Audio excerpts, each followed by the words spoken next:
नियोजित शिक्षकों को मिली जीत। पटना हाईकोर्ट शिक्षकों के पक्ष में कमाल कर रहे औरंगाबाद के शिक्षक। खबर देखने वाले तमाम दर्शक बंधुओं को एसके चौधरी का प्यार भरा नमस्कार और आदाब। दोस्तों, इन दिनों बिहार के औरंगाबाद जिले के शिक्षक कमाल पर कमाल कर रहे हैं। एक बार फिर से औरंगाबाद जिले के शिक्षकों के द्वारा ही माननीय पटना उच्च न्यायालय में एक मुकदमा दायर किया गया था, जिसमें जीत मिल गई है और जिसको लेकर बिहार के मुख्यमंत्री श्री नीतीश कुमार काफ़ी टेंशन में चल रहे हैं।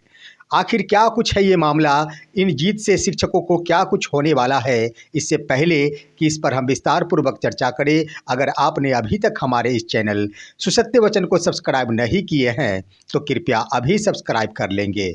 दोस्तों, बिहार के औरंगाबाद जिले के शिक्षकों के द्वारा ही माननीय पटना उच्च न्यायालय में एक मुकदमा दायर किया गया था। वह मुकदमा था शिक्षकों के ट्रांसफ़र को लेकर। आपको मालूम है कि ट्रांसफ़र एवं पोस्टिंग को लेकर जहां एक तरफ बिहार के तमाम पुरुष संवर्ग के शिक्षक काफ़ी टेंशन में चल रहे थे, उन्हें सुदूर वाले विद्यालय में जाने को लेकर विवश किया जा रहा था, जिस कारण तमाम शिक्षक काफ़ी मायूस नज़र आ रहे थे। उसी वक्त औरंगाबाद जिले के शिक्षकों के द्वारा ही माननीय पटना उच्च न्यायालय में मुकदमा दायर किया गया था, जिसका नतीजा हुआ कि फैसला आने के दिन ही माननीय शिक्षा मंत्री के द्वारा ट्रांसफ़र एवं पोस्टिंग पर रोक लगा दिया गया था। अब उसका परिणाम ये आ गया है कि तमाम पुरुष संवर्ग के शिक्षकों को भी अपने ही पंचायत में रहने का मौका मिल गया है। उधर दोस्तों, औरंगाबाद जिले के शिक्षकों के द्वारा ही एक और मुकदमा दायर किया गया था और वह मुकदमा था शिक्षकों के प्रोन्नति को लेकर। दोस्तों, शिक्षकों की वो प्रोन्नति तमाम बिहार के वैसे शिक्षक जिनकी 5 वर्ष पूर्ण हो चुकी है और साथ ही साथ 12 वर्ष पूर्ण हो चुकी है, उनके लिए काफ़ी मायने रखती है। तमाम शिक्षकों की आशाएं उस तरफ लगी हुई थी कि हमारे कार्यकाल पूर्ण हो चुके हैं, तो आखिर बिहार शिक्षा विभाग इन कार्यकाल के उपरांत हमें प्रोन्नति क्यों नहीं दे रही है, जिसको लेकर औरंगाबाद जिले के शिक्षक के द्वारा औरंगाबाद के डीडीसी को एक पत्र लिखा गया था कि हम सभी को प्रोन्नति दिया जाए। परंतु पत्र लिखे जाने के बाद भी औरंगाबाद जिले के डीडीसी उस पर कोई संज्ञान नहीं लिए, जिसके एवज में जब डीडीसी द्वारा कोई संज्ञान नहीं लिया गया, उसके बाद औरंगाबाद के उस शिक्षक के द्वारा माननीय पटना उच्च न्यायालय का दरवाज़ा खटखटाया गया और सबसे बड़ी बात, त्वरित कार्रवाई करते हुए उस मुकदमे पर सुनवाई भी हो गई और माननीय पटना उच्च न्यायालय द्वारा औरंगाबाद के डीडीसी को यह आदेश दे दिया गया कि अविलंब ही इन शिक्षकों को प्रोन्नति दिया जाए और इसकी सूचना कोर्ट को उपलब्ध कराई जाए। यानी एक तरह से स्पष्ट हो गया है कि बिहार के तमाम नियोजित शिक्षक, उनकी सेवा लगभग कम से कम कह दिया जाए तो 10 वर्ष से तो कम है ही नहीं, सभी के सभी 10 वर्ष की सेवा पूर्ण कर चुके हैं। कुछ एक वर्ष 2022 में बहाल शिक्षक जिनकी सेवा 2 वर्ष ही हुई है, उन्हें छोड़ दिया जाए। इनकी संख्या लगभग 45,000 है। उसके बाद जितने भी कोटि के शिक्षक हैं, सभी नियोजित शिक्षकों का कार्यकाल 10 वर्ष पूर्ण हो चुका है और यह प्रोन्नति का मामला है 5 वर्षों की सेवा की। 5 वर्ष पूर्ण हो जाने के बाद शिक्षकों को हर हाल में प्रोन्नति दिया जाना चाहिए। मुख्य रूप से यह प्रोन्नति है प्रधानाध्यापक पद पर प्रोन्नति। दोस्तों, यह आदेश आते ही नियोजित शिक्षकों में खुशी की लहर दौड़ गई है, क्योंकि एक तरफ जहां प्रधान शिक्षकों की काउंसलिंग की प्रक्रिया प्रारंभ होने वाली है, वहीं माननीय पटना उच्च न्यायालय की ओर से भी यह आदेश दे दिया गया है कि शिक्षकों को जल्द से जल्द प्रोन्नति दिया जाए। ऐसे में शिक्षकों को किसी भी सूरत में प्रधानाध्यापक बनने के लिए परीक्षा में सम्मिलित होने की कोई आवश्यकता नहीं है। सभी के सभी प्रधानाध्यापक पद पर प्रोन्नत किए जाएंगे। और एक और सवाल उठता है दोस्तों कि ये आदेश आया है प्रधानाध्यापक पद के लिए, ना कि प्रधान शिक्षक पद के लिए। यह तो निश्चित है कि अभी बीपीएससी से बहाल जितने भी सफल अभ्यर्थी हैं, उन सभी को प्रधान शिक्षक पद पर नियुक्त किया जाएगा। वे सभी के सभी 1 to 5 के विद्यालय में ही प्रधान शिक्षक बनेंगे। लेकिन जो प्रोन्नति का रास्ता खुला है, ऐसे स्नातक योग्यताधारी शिक्षक जो 6 to 8 में कार्यरत है, उनके लिए सुनहरा अवसर होगा कि वो प्रधान शिक्षक नहीं बनकर सीधे ही प्रधानाध्यापक पद पर प्रोन्नत किए जाएंगे। प्रधानाध्यापक पद आप सभी को मालूम है कि यह पद मध्य विद्यालय के अंतर्गत आते हैं।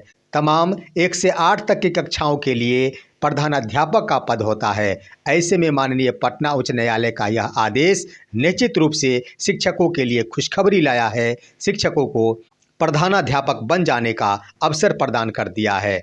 वहीं दोस्तों, प्रोन्नति का एक दूसरा मामला ये भी है कि शिक्षकों को कालबद्ध प्रोन्नति का लाभ।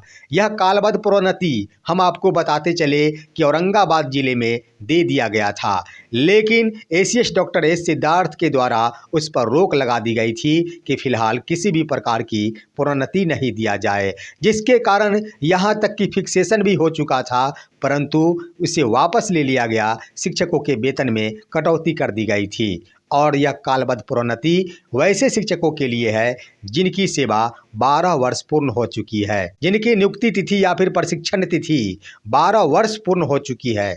उन सभी को कालबद्ध प्रोन्नति का लाभ दिया जाएगा। बताते चले दोस्तों कि इसमें योग्यता की कोई मान्यता नहीं है। जो भी शिक्षक इंटर पास है उन तमाम शिक्षकों को कालबद्ध प्रोन्नति देते हुए 6 to 8 के वेतनमान में परिणत किया जाएगा। वे सभी के सभी शिक्षक अपने ही ग्रेड में रहेंगे, लेकिन उन्हें वेतनमान 6 to 8 वाला दिया जाएगा। तो इस आधार पर कहा जा सकता है कि बेसिक ग्रेड के शिक्षकों के लिए भी खुशखबरी का मौका है। उन्हें भी प्रोन्नति पाने का अवसर मिल गया है। हर हाल में बिहार के तमाम नियोजित शिक्षक खुशनुमा माहौल में आ गए हैं, क्योंकि माननीय पटना उच्च न्यायालय का पूरा ध्यान शिक्षकों पर आ चुकी है।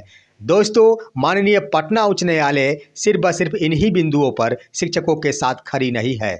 हम आपको बता दें और आपको मालूम भी होगा कि बीते 3 दिन पहले ही एक और बड़ा फैसला माननीय पटना उच्च न्यायालय द्वारा दिया गया था, और यह मामला था शिक्षकों को सहायक शिक्षक में परिणत करने के संबंध में। दोस्तों, बड़ा बिंदु था। वह फैसला ऐसा फैसला था कि एक नियोजित शिक्षकों की नियुक्ति वर्ष 2012 में हुई थी और यह नियुक्ति अनुकंपा के आधार पर हुई थी, परंतु इन शिक्षक के द्वारा वर्ष 2019 में अपने जिला शिक्षा पदाधिकारी को एक आवेदन दिया गया था कि इस पर विचार करते हुए हमें सहायक शिक्षक का दर्जा दिया जाए। जब जिला शिक्षा पदाधिकारी के स्तर से इस पर कोई संज्ञान नहीं लिया गया था, तब वो शिक्षिका जिनका नाम पूनम कुमारी था, उन्होंने माननीय पटना उच्च न्यायालय का दरवाजा खटखटाया।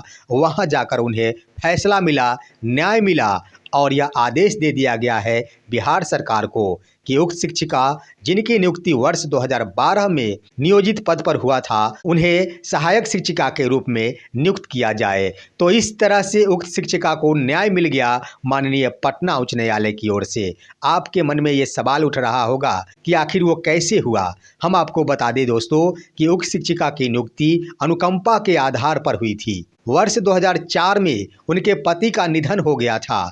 उसके बाद अनुकंपा समिति द्वारा उनकी नियुक्ति के लिए वर्ष 2007 में अनुशंसा की गई थी।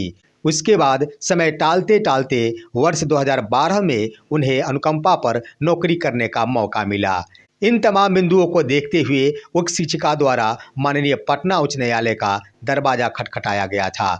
दोस्तों, माननीय पटना उच्च न्यायालय की ओर से इस रूप में आदेश दिया गया कि उक्त शिक्षिका की नियुक्ति वर्ष 2012 में की गई है और वो नियोजित पद पर है। साथ ही साथ अनुकंपा समिति की अनुशंसा वर्ष 2007 में है, लेकिन उक्त शिक्षिका जिनकी भी आश्रित है, उनका निधन वर्ष 2004 में ही हुआ था और विभाग द्वारा इसमें विलंब किया गया। इसलिए यह आदेश दिया जाता है कि इसके बाद कोई भी फैसला 1 जुलाई 2006 से पहले अगर अनुकंपा समिति द्वारा अनुशंसा की गई है तो ऐसे शिक्षकों को सहायक शिक्षक का दर्जा दिया जाएगा। लेकिन सिर्फ यही शिक्षिका है जिनकी अनुशंसा वर्ष 2007 में हुई थी, इन्हें सहायक शिक्षिका के रूप में नियुक्त करने का आदेश दिया जाता है। यानी दोस्तों, यह फैसला दे दिया गया कि भले ही अनुकंपा समिति द्वारा वर्ष 2007 में इनकी नियुक्ति हेतु अनुशंसा की गई, लेकिन यह विभागीय विलंब थी, जिसके कारण उक्त शिक्षिका को नुकसान झेलना पड़ा,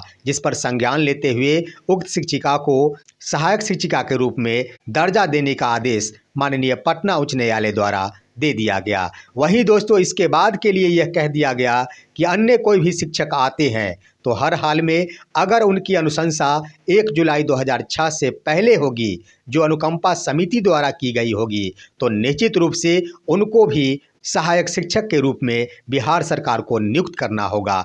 तो यह आदेश एक तरह से बिल्कुल स्पष्ट कर दिया है कि जिनकी भी की अनुकंपा के आधार पर जो भी नियोजित शिक्षक कार्यरत हैं, अगर उनकी नियुक्ति 1 जुलाई 2006 से पूर्व की अनुशंसा पर हुई है और अभी तक वो सभी के सभी नियोजित पद पर ही कार्यरत हैं, तो निश्चित रूप से उनको भी सहायक शिक्षक का दर्जा मिलेगा। सहायक शिक्षक का मतलब होता है नियमित वेतनमान वाले शिक्षक, यानी उनका वेतनमान 9300 से 34,800, जो अभी प्रधानाध्यापकों को भी दे हो रहा है, नियमित संवर्ग के शिक्षकों को भी यही वेतनमान दे हो रहा है। तो इस आधार पर कहा जा सकता है दोस्तों कि माननीय पटना उच्च न्यायालय निश्चित रूप से शिक्षकों के पक्ष में खड़ी है और शिक्षकों के लिए एक से बढ़कर एक फैसला दिया जा रहा है। निश्चित रूप से इन आदेशों के आधार पर यह कहा जा सकता है कि शिक्षकों को सेवा निरंतरता का लाभ मिलना तय है। ये भी सत्य है कि शिक्षकों को हर हाल में प्रोन्नति का भी लाभ मिलेगा। दोस्तों, हम बताते चले, जो भी फैसला दिया गया है प्रोन्नति के संबंध में, वह फैसला पूरे बिहार स्तर पर लागू होगा और सभी शिक्षकों को इसका पूरा लाभ मिलेगा। फिलहाल आज की खबर बस इतना ही। आप सभी हमारे इस वीडियो को लाइक करते हुए तमाम दोस्तों के पास शेयर कीजिए और अब दीजिए अपने ही दोस्त SK चौधरी को इजाज़त। जय हिंद, जय भारत।